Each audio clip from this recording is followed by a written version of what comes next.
गूंज उठी है चीखे जल रहा है वजूद। बंगाल की हवाओं में अब बारूद की बू है। न मजहब की बात है न सियासत की लड़ाई, ये तो बस इंसानियत की चीता जलाई जा रही। क्या हमारा हिंदू होना इतना बड़ा गुनाह है? मेरे घर में बहुत ही ईंटों की बारिश हुई है। मेरा बेटा यहाँ खड़ा, मैं यहाँ खड़ी, सब डर गए थे।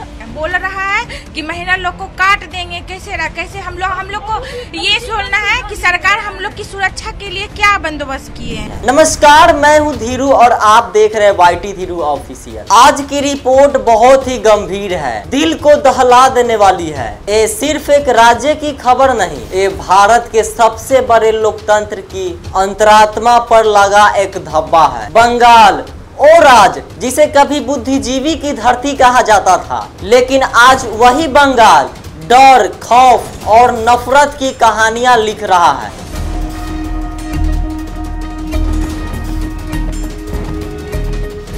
जल टंकी पानी में बीस दुआ है, गुलाब 20 दुआ है। अगर हम पानी जो पीकर हम मर जाएंगे।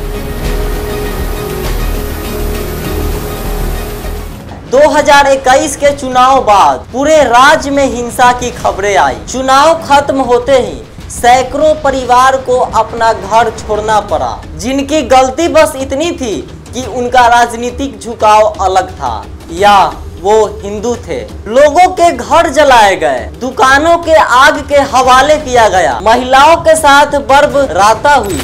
और क्या किया मीडिया ने? चुप बैठा रहा। हमने बात की नदिया, बीरभूम और कुछ बिहार के कुछ ऐसे परिवार जिन्होंने ये सब अपनी आंखों से देखा। एक महिला ने बताया, मेरे पिताजी को पीट पीट कर मार डाला, मेरे बच्चों को धमकी दी गई और पुलिस के पास गए तो जवाब आया, तुम ही क्यों गए थे उस पार्टी में? क्या ये लोकतंत्र है? अब सवाल ये है कि क्या ये राजनीतिक हिस्सा थी या इसके पीछे कुछ और था? रामनवमी के जुलूस पर पत्थरबाजी क्यों होती है? मंदिरों को जलाया क्यों जाता है? जय श्री राम बोलने पर गला क्यों दबा दिया जाता है? क्या हिंदू होना बंगाल में अपराध है? और जब ये हो रहा था तब राज्य सरकार क्या कर रही थी? DGP, CM ऑफिस और लोकल पुलिस सब मौन, कोई FIR नहीं, कोई गिरफ्तारी नहीं, और जो आवाज उठा रहा था उसे ही देशद्रोही बना दिया गया। अब बात करते हैं मीडिया की, जिस पर भरोसा होता है कि वो सत्ता से सवाल करेगा, लेकिन बड़े बड़े न्यूज चैनल बंगाल की खबरों को ब्रेक नहीं करते, ब्लर कर देते हैं। क्यों?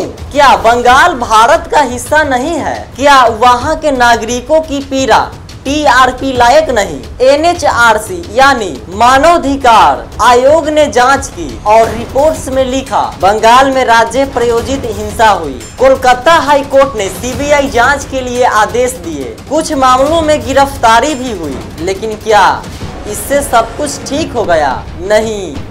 जिनका घर उजड़ा वो आज भी रोड पर है। अब सवाल आपसे है, क्या आप सोए रहेंगे? क्या यही सब गुजरात, उत्तर प्रदेश या किसी और राज्य में होता तो आपकी प्रतिक्रिया यही होती? मैं पक्ष नहीं ले रहा हूँ, मैं बस इतना पूछ रहा हूँ। बंगाल में एक हिंदू माँ अपने बच्चों को गोद में लेकर भाग रही थी, तो कल वो दर्द आपके दरवाजे पर भी आ सकती है। अगर आज चुप रहे तो कल हम शिकार होंगे। अब सवाल मेरा जनता से है, क्या बंगाल में हिंदू होना गुनाह है? क्या ये राज्य सरकार की जिम्मेदारी नहीं बनती? क्या मीडिया को अपना काम याद नहीं? मैं हूँ धीरू, मेरी ये रिपोर्ट आपको दिल को छू गई तो इसे सिर्फ शेयर मत कीजिए, आवाज बनिए, कमेंट कीजिए, justice for Hindu of Bengal. Channel को सब्सक्राइब कर लीजिएगा, क्योंकि जब अगली बार भी कोई सच्चाई दबाई जा रही हो तो हम और आप एक साथ खड़े हो सके।